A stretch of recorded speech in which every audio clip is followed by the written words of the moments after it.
The champagne flute trembled in my hand as I stood at the edge of the ballroom, watching crystal chandeliers cast fractured light across marble floors.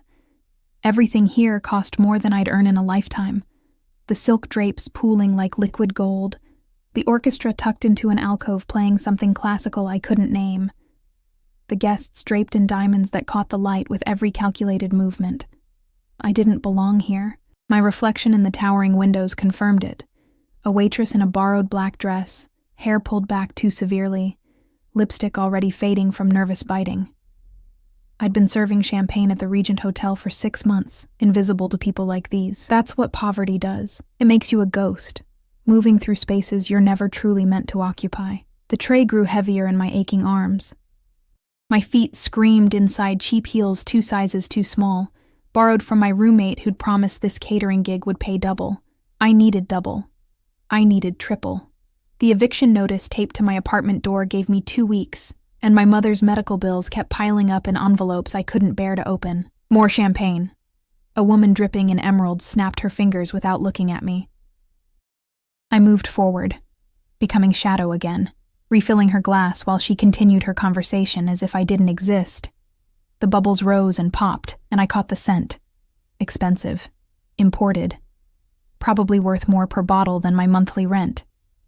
That's when I felt it. The shift in the room's atmosphere, subtle as a drop in temperature. Conversations didn't stop exactly, but they softened. Heads turned toward the entrance with a mixture of curiosity and something else. Wariness, maybe. Or respect, born from fear. I glanced up despite myself. He stood in the doorway flanked by 2 men in dark suits who scanned the room with the mechanical precision of security cameras. But I barely registered them. My eyes locked on the man between them, and something in my chest constricted. He was young, couldn't be more than 30, but carried himself with the authority of someone who'd never been told no. Tailored black suit that probably cost more than my car, if I'd owned a car. Dark hair swept back, sharp jawline, and eyes that... God, even from across the room, those eyes seemed to catalog everything. Every exit, every person, every potential threat. The dangerous kind of handsome, the kind that came with warning labels. He moved into the room like he owned it. Maybe he did. And the crowd parted automatically. No one touched him. No one even came close. His guards maintained a perimeter, hands clasped in front of them, earpieces barely visible. I should have looked away, should have returned to my corner, to my invisibility. Instead, I stood frozen, tray balanced on my hip, watching him navigate the space with predatory grace. He spoke to a silver-haired man who seemed nervous despite his expensive suit, nodded to a woman who blushed and looked away, accepted a handshake that looked more like a business transaction than a greeting. Then his gaze swept the room and landed on me. The impact was physical. Those dark eyes locked onto mine across the expanse of marble and wealth, and for a heartbeat, the noise faded. The orchestra, the conversation, the clinking of crystal, all of it dissolved into the roar of my own pulse. I looked away first, heat flooding my cheeks. Stupid. So stupid to stare at someone like that. Someone so clearly out of my atmosphere. I ducked my head, gripping my tray tighter, and moved toward the kitchen doors. The service corridor was blessedly cool and quiet. I pressed my back against the wall, catching my breath like I'd run a marathon. My hands were shaking. "Get it together, Elena," I whispered to myself. He's just a man. A rich, powerful, probably dangerous man, but still just a man. Who was I kidding? I pushed off the wall and returned to my station by the bar, where Antonio, the head server, was arranging fresh trays. "You okay?" he asked, eyebrow raised. "You look like you've seen a ghost.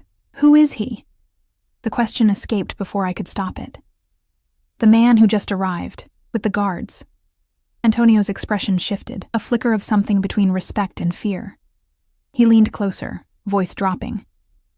"Dante Moretti. Don't stare at him. Don't talk to him. And for God's sake, don't get in his way. What does he do?" "Nothing legal." Antonio pressed a fresh tray into my hands.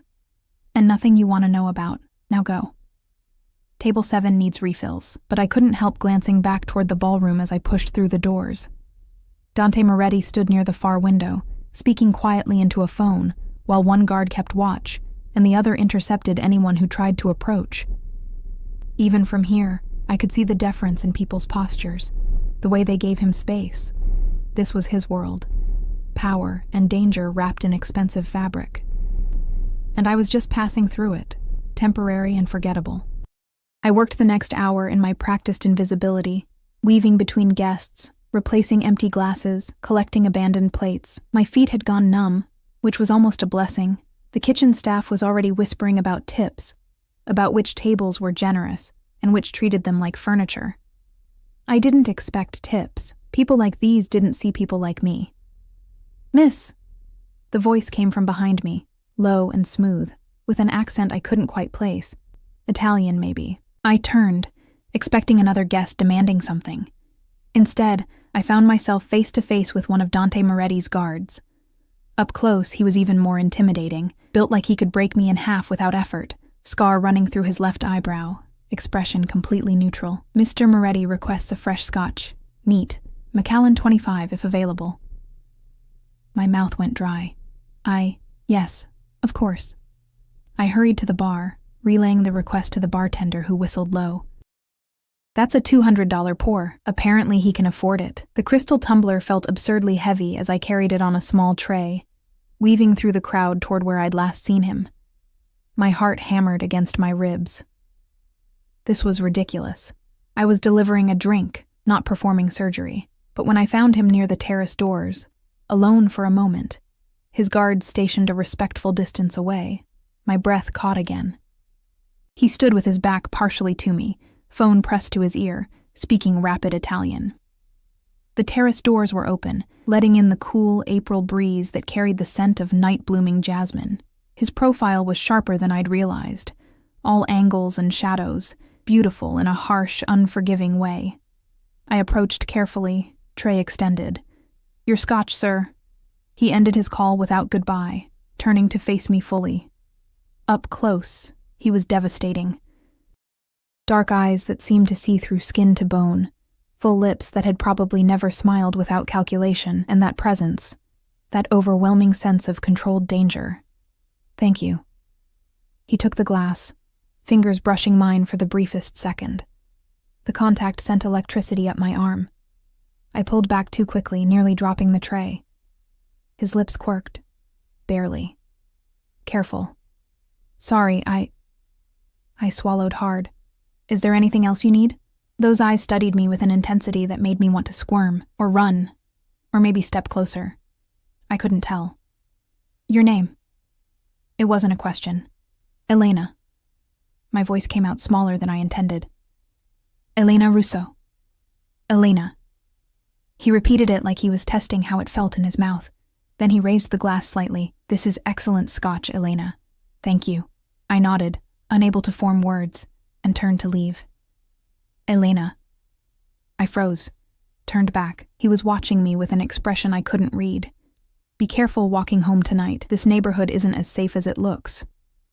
Before I could respond, one of his guards appeared at his elbow, murmuring something urgent. Dante's expression hardened, all traces of whatever softness I'd imagined vanishing. He nodded once, set down the untouched scotch, and strode toward the exit with his security flanking him. I stood there, tray clutched to my chest, watching him disappear through the grand doors. The rest of the night passed in a blur. I served drinks, cleared plates, smiled until my face hurt. But my mind kept circling back to those few seconds on the terrace. The way he'd said my name, the warning about walking home. Had he been threatening me? Protecting me? Both? By the time the last guest departed and the cleaning crew arrived, it was past midnight. Antonio distributed tips. Mine was pathetically small, barely enough to cover bus fare for the week, and sent us home. The April night had turned cold. I wrapped my thin cardigan tighter as I walked toward the bus stop 6 blocks away, heels clicking against pavement, every shadow suddenly suspicious. Dante's warning echoed in my head. This neighborhood isn't as safe as it looks. I walked faster. The street was empty, lined with expensive cars and darkened storefronts. My breath fogged in the air. The bus stop ahead glowed weakly under a flickering streetlight. Almost there. Then I heard the footsteps behind me. My spine stiffened. I didn't turn around, just walked faster, heart rate spiking. The footsteps matched my pace, getting closer. Panic clawed up my throat. I reached into my purse for my phone, fingers shaking. "Hey, sweetheart." The voice was slurred, aggressive. I glanced back to see two men in wrinkled suits, probably from the party, drunk and looking for entertainment they had no right to. I broke into a run. They laughed, chased. My cheap heels weren't made for running. One caught on a crack in the sidewalk, and I went down hard, knees slamming into concrete. Pain exploded up my legs. My purse spilled across the pavement. Phone, lipstick, the pathetic fold of bills from tonight's tips. Not so fast. Hands grabbed my arms, hauling me up. I screamed, twisting, kicking. One of them laughed, breath reeking of alcohol. The other grabbed my face, fingers digging into my jaw. "Let me go!" I clawed at his wrist. "We just want to have some fun." The headlights appeared suddenly, blinding. A black SUV screeched to a stop 10 feet away, doors flying open before it fully halted. Everything happened fast. Men in dark suits emerged. 4, maybe 5, moving with military precision. One grabbed the man holding me and slammed him against the nearest wall, hard enough that I heard the impact. The other drunk raised his hands, stumbling backward, stammering apologies. Then Dante Moretti stepped out of the SUV. The streetlight caught his face, all sharp shadows and cold fury. He surveyed the scene with those calculating eyes, lingering on my torn stockings, my bleeding knees, the trembling mess I'd become. "Get them out of my sight," he said quietly. His guards dragged the two men toward a different vehicle. One was crying. The other kept trying to explain, words tumbling over each other in desperate justification. Dante ignored them. He walked toward me slowly, hands in his pockets, expression unreadable. I tried to stand, wincing at the pain shooting through my legs. Failed, sat back down on the curb, humiliation burning hotter than fear. He crouched in front of me, close enough that I could smell his cologne, expensive, with notes of cedar and something darker. His eyes scanned my face, my torn dress, my scraped knees. "You're hurt." "I'm fine." A lie. I was shaking so hard my teeth chattered. "You're not fine." He reached out slowly, fingers brushing my chin, tilting my face toward the light. Checking for injuries, I realized. His touch was surprisingly gentle. "Did they—" "No. You stopped them before." I couldn't finish. His jaw tightened. He stood, offering his hand. "Come on." I stared at that outstretched hand like it might burn me. "I can take the bus. The bus doesn't come for another 40 minutes. You're bleeding, in shock, and those men might have friends." His voice left no room for argument. "Get in the car, Elena." The way he said my name, like he'd been thinking about it since the party, sent a shiver down my spine that had nothing to do with cold. Against every instinct screaming that getting into a car with a man like Dante Moretti was dangerous, I took his hand. His fingers closed around mine, strong and warm, and he pulled me to my feet with effortless strength. I stumbled, pain shooting through my knee, and his other hand caught my waist, steadying me. For a heartbeat, we stood too close. I could feel the heat of him through my thin dress, see the flecks of gold in his dark eyes, count the faint freckles across his nose that somehow made him more human. Then he guided me toward the SUV, hand never leaving my back.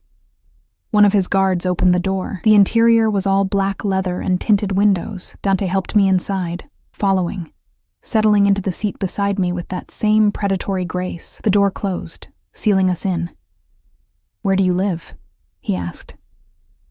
I gave him my address, the rundown apartment building in a neighborhood that made this one look like paradise.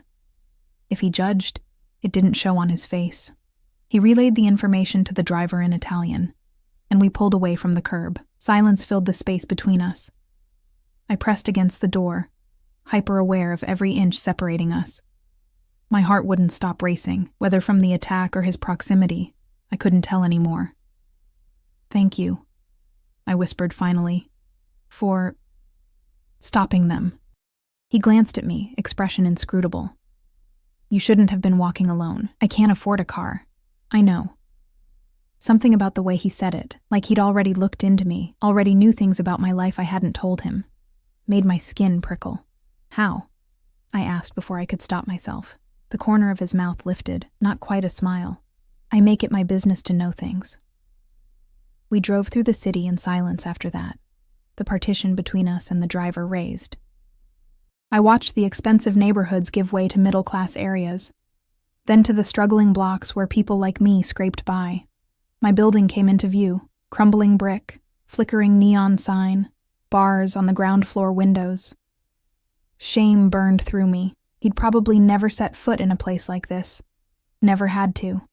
The SUV stopped out front. "Thank you for the ride," I said, reaching for the door handle. His hand caught my wrist, gentle but firm. "Wait." I froze.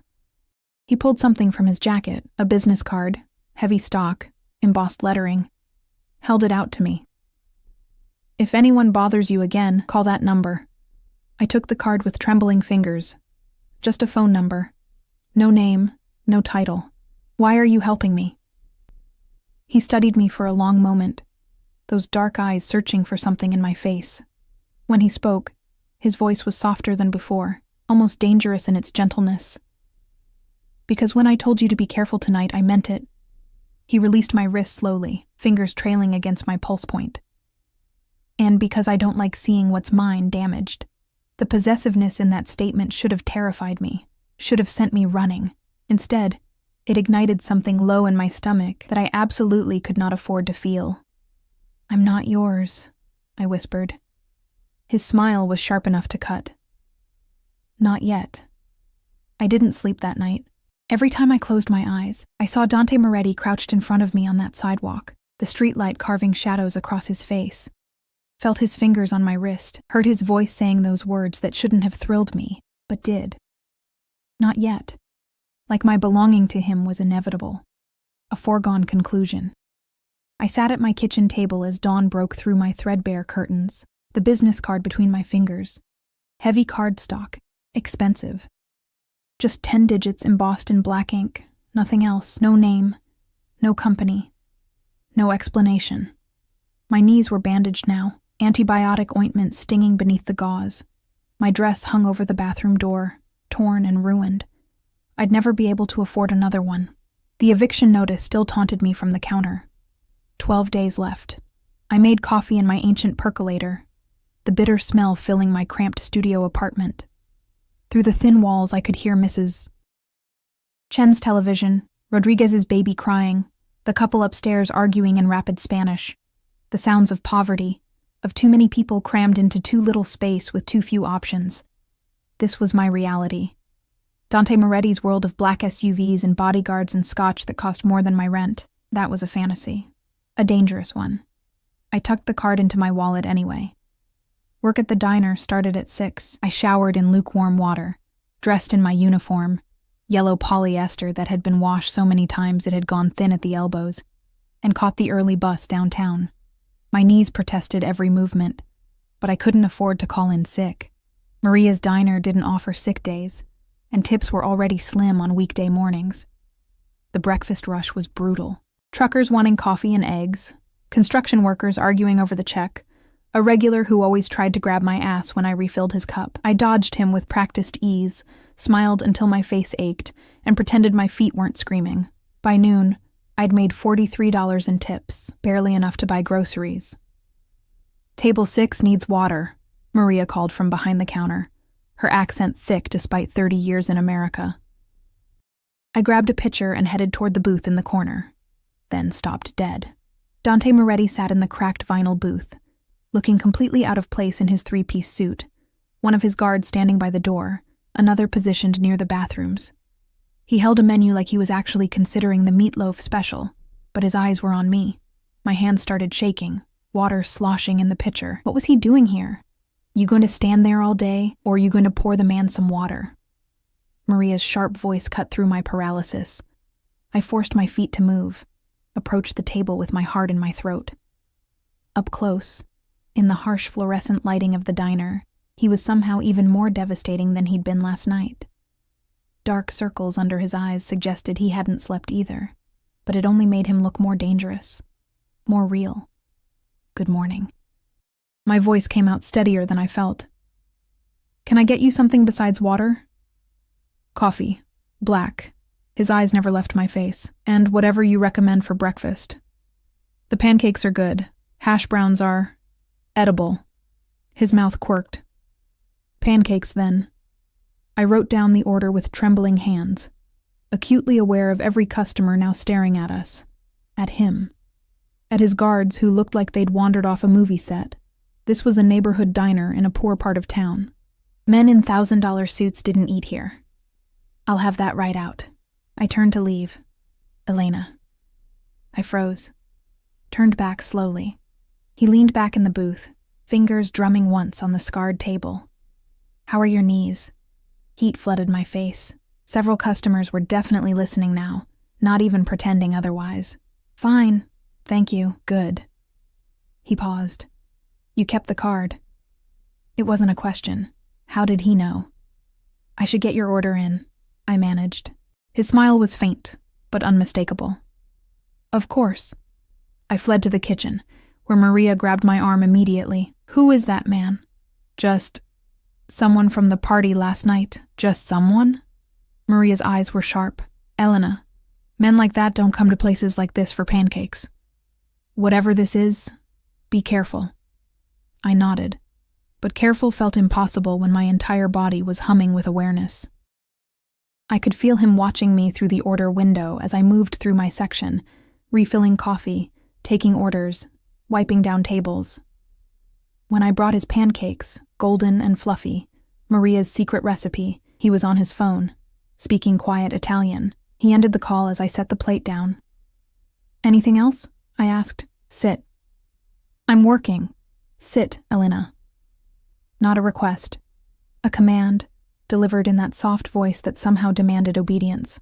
I glanced at Maria, who nodded reluctantly, slid into the booth across from him, hyper-aware of the vinyl's cracks beneath my thighs, the stickiness of the table. How utterly wrong he looked in this place. He cut into the pancakes with surgical precision, took a bite. His eyebrows rose slightly. These are excellent. Maria's been making them for 30 years. You've worked here long? 2 years. It's my second job. He set down his fork. Second? I waitress at the Regent on weekends, work here during the week. And I pick up catering gigs when I can. Why was I telling him this? Not that it's any of your business. Everything about you is my business now. The possessiveness in his tone sent a shiver down my spine. You can't just claim people. Can I? He took another bite, chewing slowly, watching me with those calculating eyes. You're in debt. Your mother's medical bills alone exceed $200,000. Your apartment building is being sold, and you have less than 2 weeks to find somewhere else to live. You work 80 hours a week and still can't make ends meet. The blood drained from my face. How do you know that? I told you. I make it my business to know things. I couldn't find words. Invasion of privacy seemed too small. That's stalking. That's due diligence. He pushed the plate aside, leaning forward, voice dropping. I'm going to make you an offer, Elena. I suggest you listen carefully. My heart hammered against my ribs. What kind of offer? Marriage. The word hung between us like a bomb waiting to detonate. I laughed. Couldn't help it. The sound came out high and slightly hysterical. You're insane. I'm practical. He didn't smile. I need a wife. You need money. It's a simple business arrangement. Business arrangement? I repeated, incredulous. Marriage is exactly that.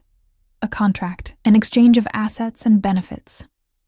He pulled an envelope from his jacket, set it on the table between us. Open it. My hand shook as I lifted the flap. Inside was a single piece of paper. A check for $500,000. I stopped breathing. That's just the signing bonus, Dante continued, voice calm as if discussing the weather.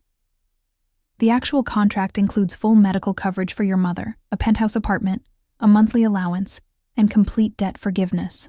In exchange, you'll be my wife for 1 year, public appearances, family events, playing the role when necessary.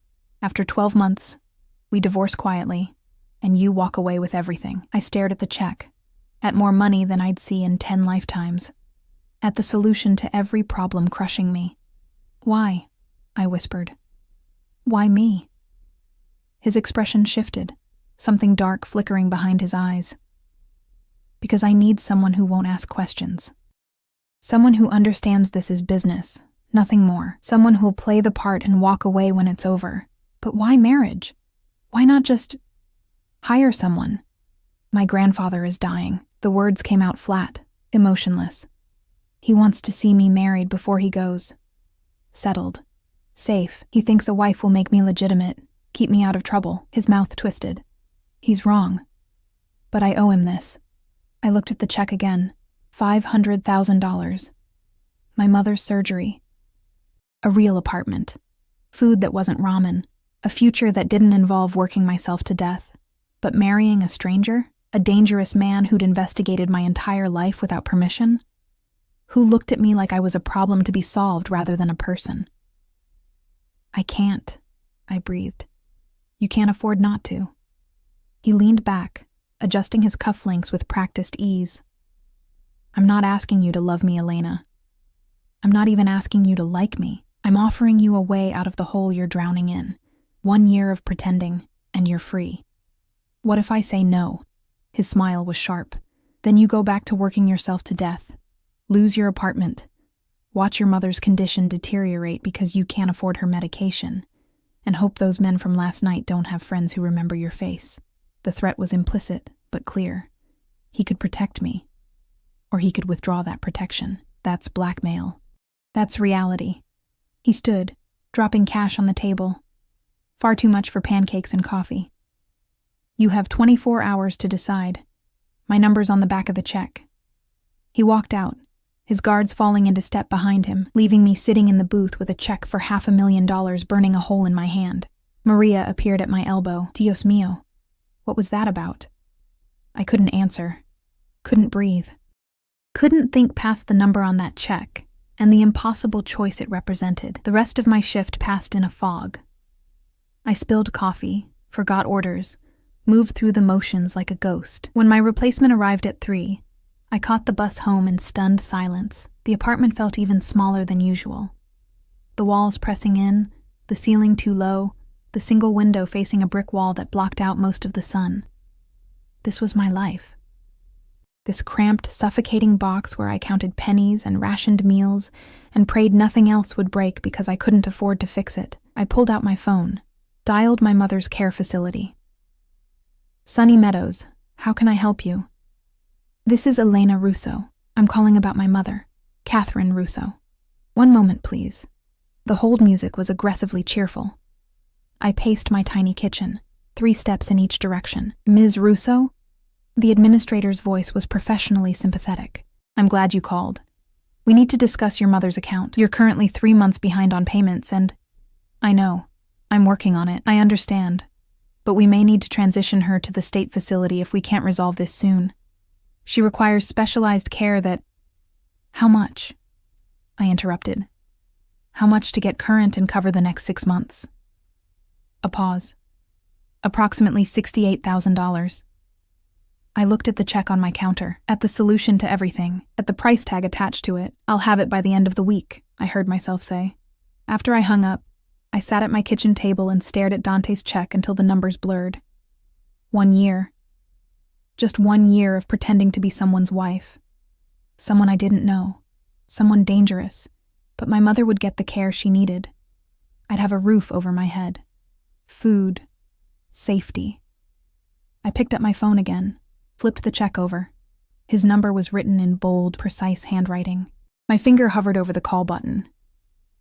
This is insane, I thought. This is the worst idea you've ever had. But what choice did I really have? I pressed call. He answered on the first ring. "I was wondering how long you'd wait." "I have conditions," I said, surprised by the steadiness in my voice. "I'm listening. This is business. Nothing more. We have separate bedrooms. You don't touch me unless it's for appearances. And after a year, I walk away clean. No strings, no complications."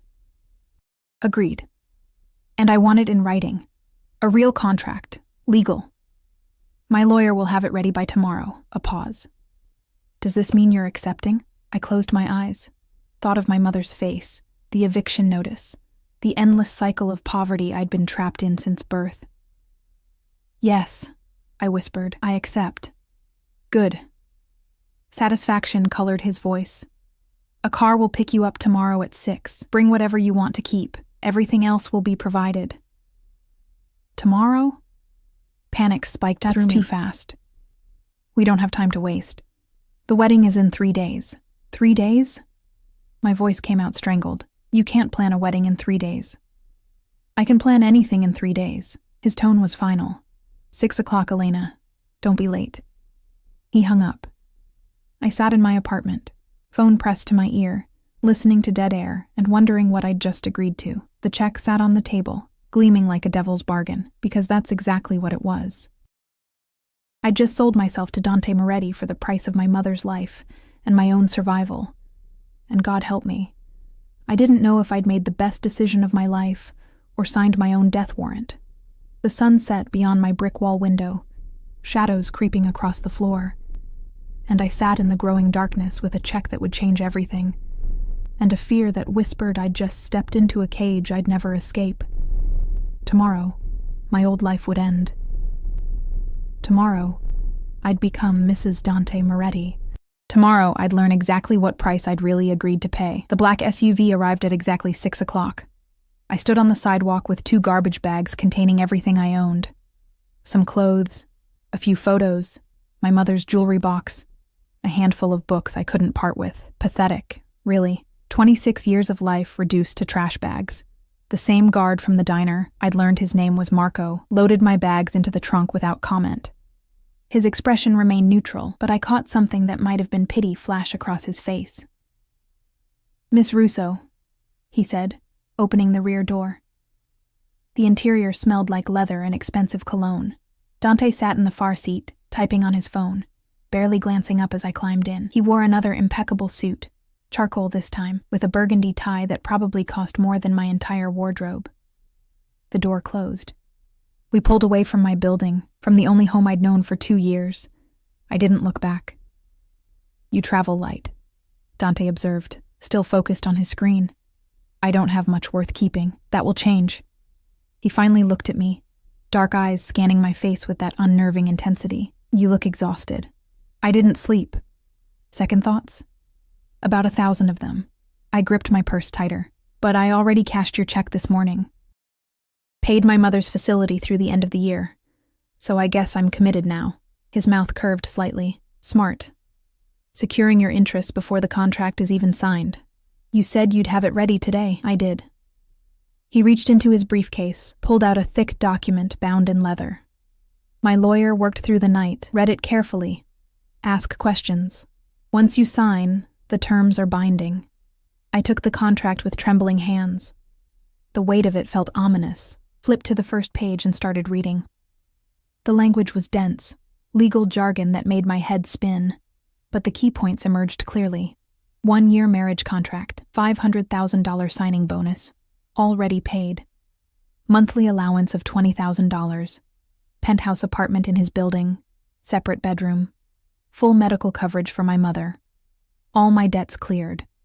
In exchange, I'd attend all required public events as his wife. Maintain the appearance of a legitimate marriage. Follow security protocols. Keep the arrangement confidential under penalty of lawsuit. And one clause that made my stomach clench. The wife agrees to cohabitate with the husband and present a united front to family members, particularly during visits with the husband's grandfather, Lorenzo Moretti. What does this mean exactly? I pointed to the clause. Present a united front? It means you smile, hold my hand, and convince my grandfather we're in love. His voice was matter of fact. He's traditional. He won't accept anything less than a real marriage. So I have to lie to a dying man.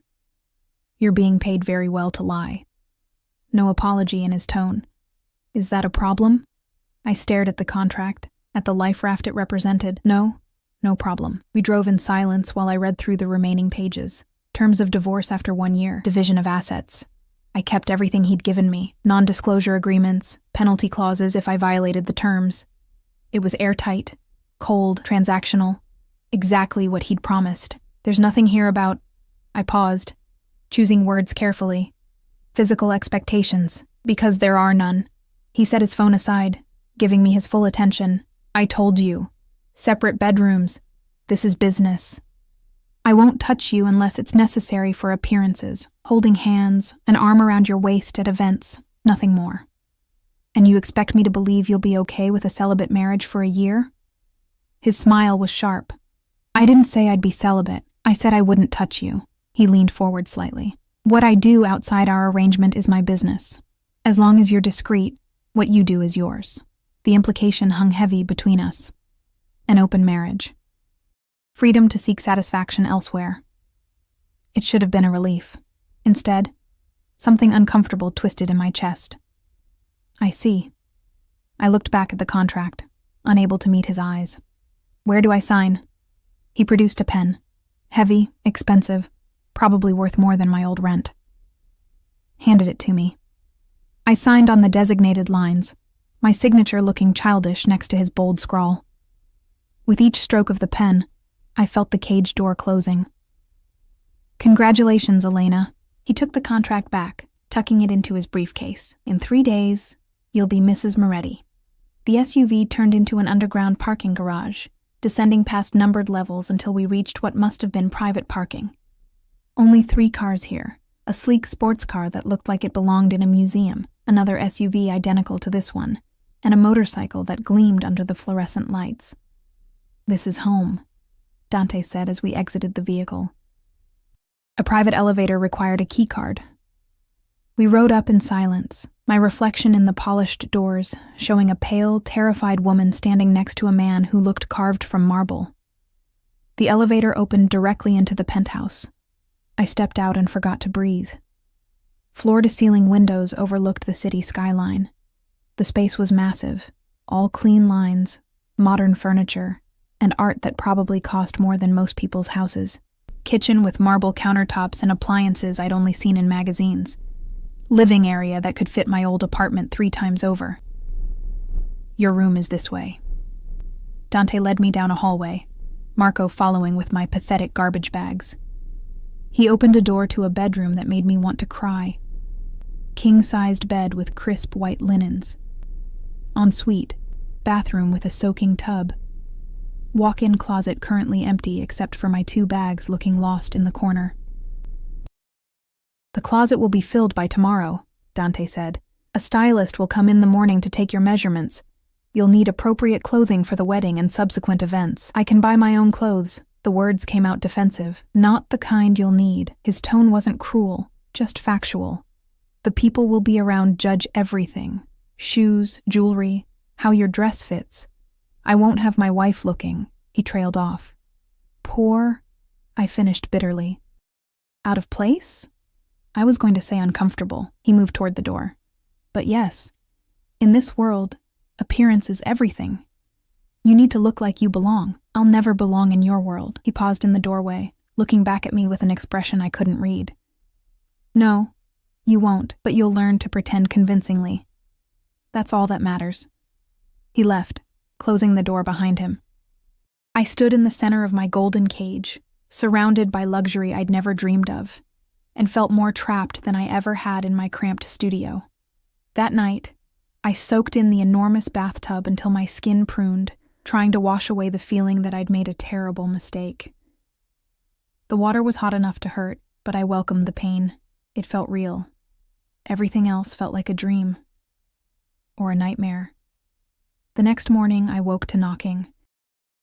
Stumbled to the door in the silk pajamas I'd found laid out on the bed, another gift I hadn't asked for, and found a woman with severe black hair and measuring tape draped around her neck. Elena Russo? Her accent was French, crisp. I'm Vivian. I'll be dressing you for the wedding and subsequent events. She swept into the room without waiting for invitation, followed by 2 assistants carrying garment bags and boxes. For the next 3 hours, I was measured, dressed, undressed, and dressed again in an endless parade of fabric and style. Vivienne circled me like a predator, adjusting seams, tutting at my posture, making notes in rapid French. You have good bones, she finally declared. The malnutrition has made you too thin, but we can work with it. For the wedding, I'm thinking Valentino. Simple, elegant, white, but not virginal. Mr. Moretti was specific about that. Heat flooded my face. He told you this isn't a real marriage? Mr. Moretti tells me what he needs me to know. She held up a swatch of ivory silk. And I don't ask questions. I suggest you learn the same. By noon, my closet had been transformed. Dresses, suits, shoes, jewelry, everything coordinated, everything perfect, everything designed to turn me into someone I wasn't. I stood in front of the full-length mirror in a fitted black dress Vivienne insisted was essential for dinners, and barely recognized myself. The dress hugged curves I'd forgotten I had. The fabric expensive enough that it felt like butter against my skin. Better, Vivienne said with satisfaction. You'll do. After she left, I explored the penthouse. Dante was gone. Marco mentioned something about business, so I had the space to myself. His bedroom door was closed, and I didn't dare open it, some boundaries I wasn't ready to cross. The kitchen was fully stocked with food I'd only ever seen in cooking shows. I made myself a sandwich, feeling guilty for using the expensive bread, then ate it standing by the windows, watching the city sprawl below. From up here, everything looked small, manageable. The problems that had crushed me felt distant, like they belonged to someone else. Maybe they did now. Maybe Elena Russo, the waitress who worked 2 jobs and couldn't pay her bills, had died the moment I signed that contract. The thought should have been liberating. Instead, it felt like grief. Dante returned that evening while I was curled on the couch, trying to read one of the books from the built-in shelves. I heard the elevator, the quiet conversation with Marco, then his footsteps approaching. He'd loosened his tie, top button undone, looking more human than I'd seen him. Almost vulnerable, if someone like him could be vulnerable. How was your day? He asked, pouring himself scotch from the bar. Surreal. Your stylist is terrifying. Vivienne is the best. He took a sip, studying me. She didn't upset you, did she? No more than this entire situation already has. He moved to the chair across from me, settling into it with that controlled grace. You'll adjust. Will I? I closed the book. Will I adjust to living in a stranger's apartment, pretending to be his wife, lying to everyone about what this really is? You'll adjust because you're smart and adaptable. He swirled the scotch in his glass, and because the alternative is much worse. That's not comforting. I'm not here to comfort you, but something in his expression softened slightly. I'm here to offer you a business arrangement. You accepted. Now we both fulfill our ends of the bargain. And after a year, what happens to me then? You disappear with your money and your freedom. Start over somewhere new. Live the life you've always wanted. He stood, finishing his drink. Isn't that what you signed up for? I signed up for survival. There's a difference. He paused by my chair, looking down at me with those dark, unreadable eyes. In my world, Elena, survival is the only thing that matters. Everything else is luxury. He left me alone with my book and my thoughts. That night, lying in my enormous bed, I heard him moving around in his room. The muffled sound of his voice on the phone, speaking Italian, water running in his bathroom, then silence. I stared at the ceiling, counting the hours until I'd become his wife. 72 hours had become 48, then 24. The wedding day arrived with merciless speed. I woke to Vivienne and her team invading my room at dawn. Hair, makeup, dress. I was transformed piece by piece into someone worthy of standing beside Dante Moretti. The wedding dress was stunning, simple ivory silk that fell like water, elegant without being ostentatious. Beautiful, Vivienne declared, stepping back to admire her work. I looked in the mirror and saw a stranger.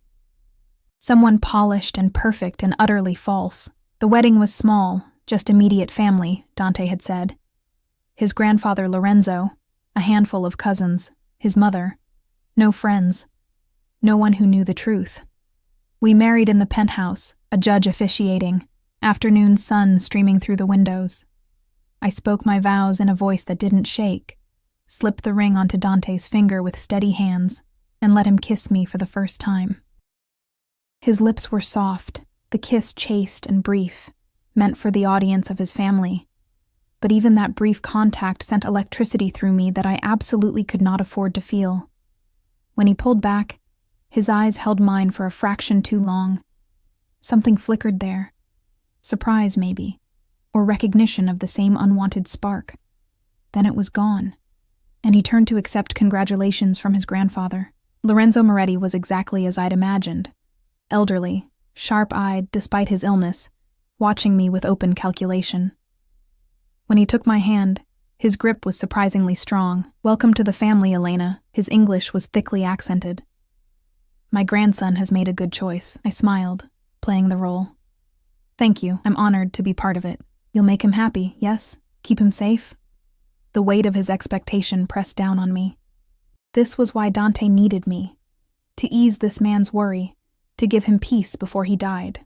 "I'll do my best," I promised, and felt the lie settle into my bones. The reception was elegant and brief. Champagne I couldn't taste, food I couldn't eat, conversation I barely followed.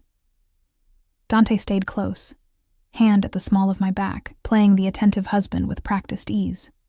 "You're doing well," he murmured during a lull, lips close to my ear. "My mother is convinced we're in love. I'm a good actress when I need to be.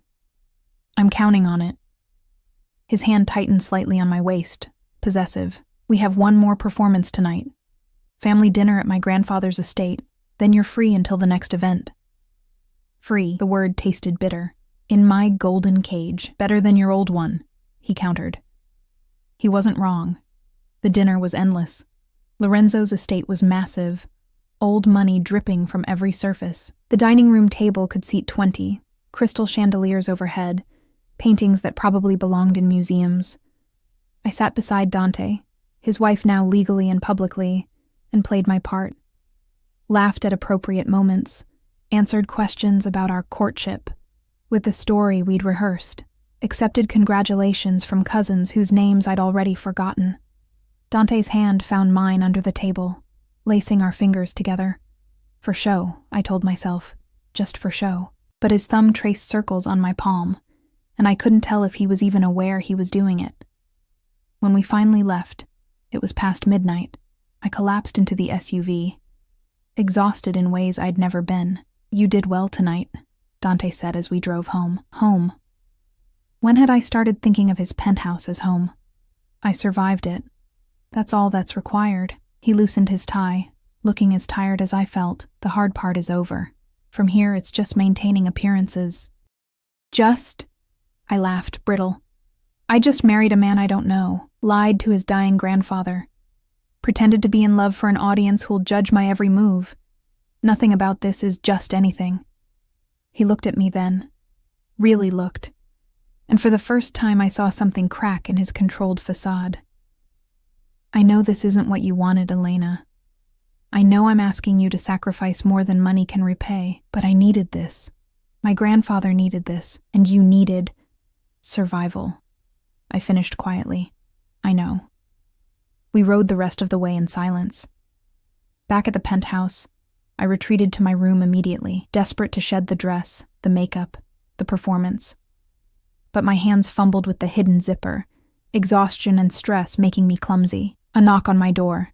"Elena?" I opened it to find Dante still in his tuxedo pants and unbuttoned shirt, looking disheveled and somehow more dangerous for it. "I can't get the zipper," I admitted, too tired for pride. He stepped into my room without asking permission, moving behind me. His fingers found the zipper, sliding it down with agonizing slowness. The silk parted, revealing my bare back, and I felt his breath catch, the air between us charged with something I didn't want to name. "There," he said, voice rougher than usual, but he didn't step back. His hand lingered at the small of my back, skin on skin, burning. I should have moved away, should have thanked him and closed the door. Instead, I turned to face him. We stood too close in my bedroom, his shirt open, my dress falling off my shoulders. The intimacy of it overwhelming despite the business arrangement between us. "Dante, this doesn't change anything," he said quickly. "The contract stands. Separate rooms. No complications." Right, no complications. but neither of us moved. His eyes dropped to my lips, and I saw the war playing across his face.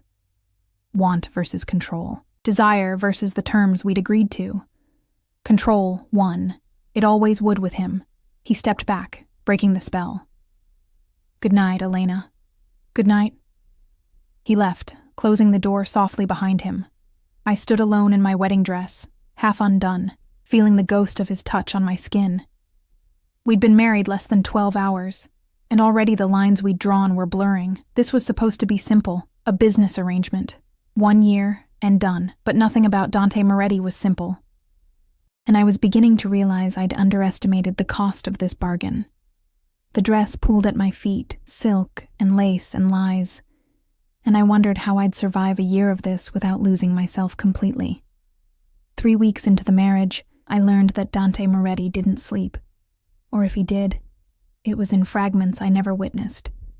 I'd wake at 2 a.m. to hear him on the phone in his office, speaking rapid Italian. At dawn, I'd find him in the gym that occupied half of the lower level, pounding a heavy bag with wrapped fists until sweat soaked through his shirt. He was always controlled, always contained, but in those early morning hours, I caught glimpses of something underneath, a restlessness that matched my own. We'd settled into a strange routine. Breakfast together when his schedule allowed, careful conversation about nothing important. He'd leave for meetings I wasn't privy to, guarded by Marco and his team. I'd spend my days in the penthouse, reading, calling my mother's facility, trying to fill the empty hours. At night, we'd have dinner together. Sometimes in comfortable silence, sometimes with halting attempts at getting to know each other that never went deeper than surface details. It was polite, civil, exactly what we'd agreed to, and it was driving me slowly insane. "There's an event tonight," Dante announced over breakfast on a Thursday morning. "Charity gala. We need to make an appearance." I set down my coffee. "How long?" 2 hours, 3 at most. He scrolled through his phone, not looking at me. "Vivian left a dress in your closet. The car leaves at 7. "Okay." He glanced up then, something flickering across his face. "You don't ask questions anymore. Would it matter if I did?" "Probably not." But he set his phone aside, giving me his full attention. "Does that bother you?" I considered lying, decided on truth. "Everything about this bothers me, but I signed a contract. I'll fulfill my end." His jaw tightened. "You don't have to sound like a prisoner, don't I?" The words came out sharper than intended. "I live in a beautiful cage, Dante. The bars are just harder to see." Before he could respond, his phone rang. He glanced at the screen, and whatever he saw there made his expression harden. "I have to take this." He stood, already moving toward his office. 7 o'clock, Elena. Don't be late." The door closed behind him with quiet finality. I sat alone in the pristine kitchen, surrounded by luxury I'd never wanted, and felt the walls closing in. The gala was exactly as I'd expected. Glittering people in expensive clothes, champagne flowing like water, orchestra playing something classical while couples danced. We arrived fashionably late, Dante's hand firm at my back as we navigated the crowd. I wore the dress Vivian had chosen, emerald silk that made my skin glow and my eyes look greener, diamonds at my throat, on loan, Dante had said, and heels that made me tall enough to almost meet his eyes. We looked perfect together. The cameras certainly thought so, flashing as we posed at the entrance. "Smile," Dante murmured against my ear. "You're supposed to be happy." I smiled until my face hurt. Inside, we were immediately swarmed, business associates wanting to congratulate Dante on his marriage. Women who air-kissed my cheeks while their eyes catalogued every detail of my appearance. Men who shook Dante's hand while their gazes lingered on me too long. Dante noticed. His hand tightened on my waist, pulling me closer. A clear signal of ownership. "Quite the trophy you've acquired, Moretti," one silver-haired man said with an oily smile. "My wife," Dante corrected, voice dropping to something dangerous, "is not a trophy." The man paled and excused himself quickly. I should have been grateful for the defense. Instead, I felt like an object they were arguing over ownership of. "I need air," I whispered. Dante studied my face, seeing something there that made him nod. "The terrace. 5 minutes." I escaped through the French doors onto a stone terrace overlooking manicured gardens. The night air was cool, carrying the scent of jasmine and money. I gripped the railing, breathing deeply, trying to remember why I'd agreed to this. $500,000, my mother's care, survival. Worth it. It had to be worth it. Beautiful night. The voice came from behind me, masculine, smooth, unfamiliar. I turned to find a man in his 40s. Expensive suit, smile that didn't reach his eyes. Yes, it is. I moved to go back inside. He stepped into my path. We haven't been introduced. Marcus Delacroix. He extended his hand. I didn't take it. Elena Moretti. Ah, yes. The new Mrs. Moretti. His gaze traveled over me, assessing. Dante certainly has excellent taste. Though I have to wonder what a woman like you sees in a man like him. Warning bells rang in my head. Excuse me? Come now. We both know what he is, what he does. Marcus moved closer, and I caught the smell of expensive whiskey on his breath. A beautiful woman like you, married to someone with that much blood on his hands, must be quite the financial arrangement. My heart pounded. I don't know what you're talking about. No? His smile sharpened. Then you're either very naive or very well paid. I'm guessing the latter. He reached out, fingers brushing my bare arm. If you ever get tired of playing house with a monster, I could offer you something better, something real. I jerked away, but he grabbed my wrist, gripped tight enough to hurt. Let go. Not until we've finished our conversation. The hand on my wrist disappeared, as Marcus was suddenly slammed against the stone railing hard enough that I heard the air leave his lungs. Dante had him by the throat, eyes black with fury, every line of his body radiating lethal intent. Touch her again, Dante said softly, and I'll break every bone in your hand before I throw you off this terrace.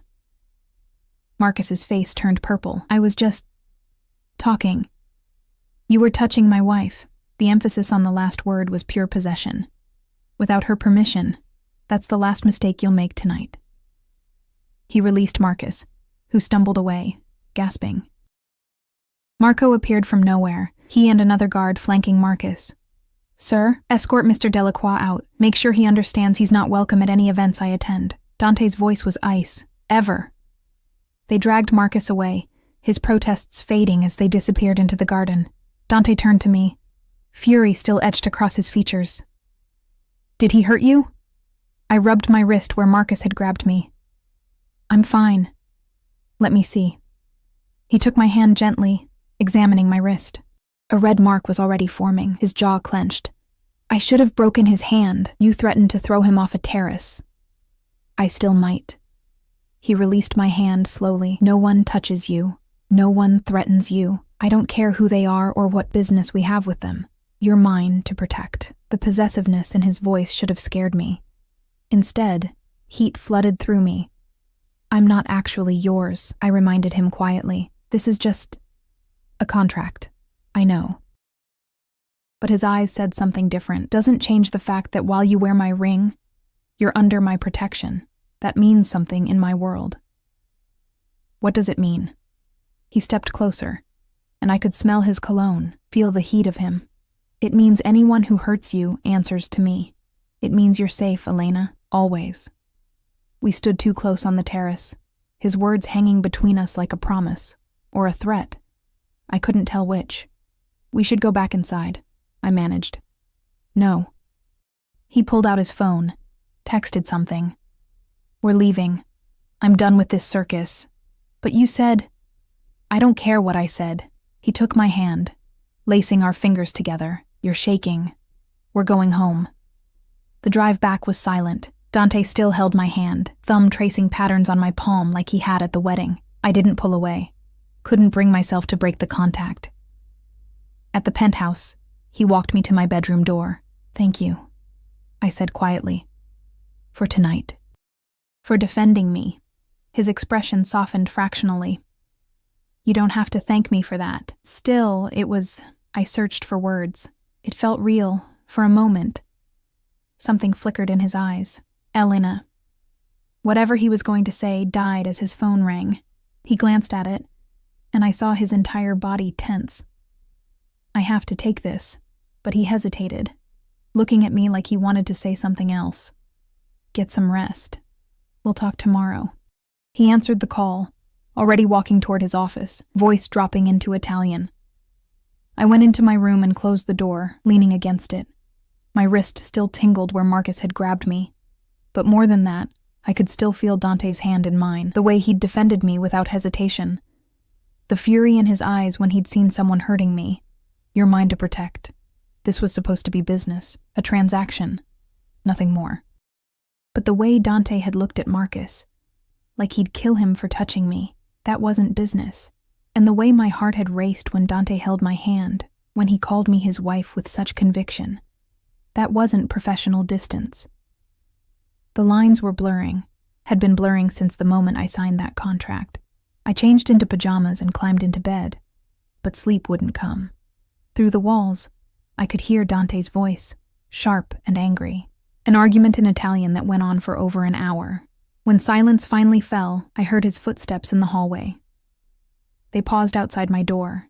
I held my breath, waiting. The footsteps moved on. His door closed. I released the breath I'd been holding and stared at the ceiling, counting the days until this arrangement ended. 297 days left. It felt like both forever, and not nearly enough time. The shift happened gradually, then all at once. 2 months into our marriage, Dante started coming home earlier. Started asking about my day like he genuinely cared about the answer. Started leaving his office door open while he worked. A silent invitation I was too afraid to accept. 3 months in, he insisted I join him for breakfast every morning. No phones, no distractions. Just coffee and conversation that had started feeling less like obligation and more like something else. 4 months in, I realized I was in trouble. It was a Thursday evening. Dante had been gone for 3 days on business he wouldn't discuss, protected by Marco and a team of men I'd learned not to ask about. I'd spent those days rattling around the penthouse, hating how empty it felt without him. When the elevator opened and he walked in, exhausted and rumpled in a way I'd never seen, relief flooded through me so intensely it scared me. "You're back," I said from the couch, trying to sound casual. He stopped, taking me in like he'd forgotten what I looked like. "I'm back. There's leftovers in the kitchen. I made pasta. I'd been cooking more lately, needing something to do with my hands. If you're hungry." Something softened in his expression. "You cooked for me?" "I cooked because I was bored. You can have some if you want." But we both knew that was a lie. He disappeared into his room to change. When he emerged in sweatpants and a t-shirt, the most casual I'd ever seen him, he headed straight for the kitchen. I followed, watching as he heated the pasta and ate standing at the counter. "It's good," he said after the first bite. "Really good. My mother's recipe." I leaned against the doorframe. "She used to make it every Sunday. How is she?" "Better. The new medication is helping. Thanks to him," I didn't add. "Thanks to money I'd never have had without this arrangement." He finished eating, rinsed his plate, then turned to face me. "I missed this. Pasta. Home." The word hung between us, weighted with meaning. "I missed coming home." My heart stuttered. "Dante, I know what you're going to say." He moved closer and I couldn't make myself step back. "This is just business. A contract. 1 year and done. I know the rules, Elena. I wrote them." "Then why does it feel like we're breaking them?" "Because we are." He reached up, tucking a strand of hair behind my ear. The gesture was so gentle, so intimate, that my breath caught. "I'm breaking them. Every day. Every time I come home and hope you'll be here. Every time I catch myself thinking about you during meetings. Every time someone looks at you and I want to..." He cut himself off, jaw clenching. "Want to what?" I whispered. "Hurt them. For daring to look at what's mine." His hand cupped my face, thumb brushing my cheekbone. "And before you remind me again that you're not actually mine, I know this isn't real, but God help me, Elena, it's starting to feel real. I should have pulled away. Should have reminded him of the contract, the arrangement, the inevitable end. Instead, I leaned into his touch. "I'm scared," I admitted. "Of me?" "Of this. Of forgetting it's temporary." I forced myself to meet his eyes. "Of what happens when the year ends and I have to walk away from From what? From you, I didn't say, couldn't say. Because saying it out loud would make it true, and I wasn't ready for that truth. His phone buzzed, shattering the moment. He glanced at it, and whatever he saw there made his expression shudder. I have to go out, he said, stepping back. The distance between us suddenly felt like miles. Don't wait up. He was gone before I could respond. Marco and 2 guards materializing from wherever they waited, the elevator doors closing on whatever moment we'd almost had. I stood alone in the kitchen, touching my face where his hand had been, and wondered when I'd stop pretending this was just business. The truth was, I'd been lying to myself for months. I was falling for my husband, my temporary, contracted business arrangement husband, and I had no idea what to do about it. The call came at 3 a.m. I jerked awake to my phone buzzing insistently on the nightstand. Unknown number. My heart lurched. Calls at 3 a.m. were never good news. Hello? Mrs. Moretti? The voice was professional, female, urgent. This is Mercy General Hospital. Your husband was brought in 20 minutes ago. You should come immediately. The world tilted. What happened? Is he? The doctor will explain when you arrive. 5th floor, trauma unit. She hung up. I was out of bed and dressed in seconds, my hands shaking so badly I could barely tie my shoes. Marco met me at the elevator. He must have been called too, his face grim. What happened? I demanded. Ambush. 3 cars, 12 men. His voice was flat, professional. Mr. Moretti took 2 bullets. He's in surgery. The words didn't make sense, couldn't make sense. Dante with his control and his guards and his careful planning. How could someone hurt him? Who? The word came out broken. We're handling it. The hospital was stark white and antiseptic. A nurse directed us to a private waiting room where Dante's mother already sat, rosary clutched in trembling hands. She looked up when I entered, face streaked with tears. Elena. She stood, pulling me into an embrace I hadn't expected. Thank God you're here. He kept asking for you. Before they took him to surgery, he kept saying your name. Something cracked in my chest. I sat beside her, holding her hand, watching the clock tick away minutes that felt like hours.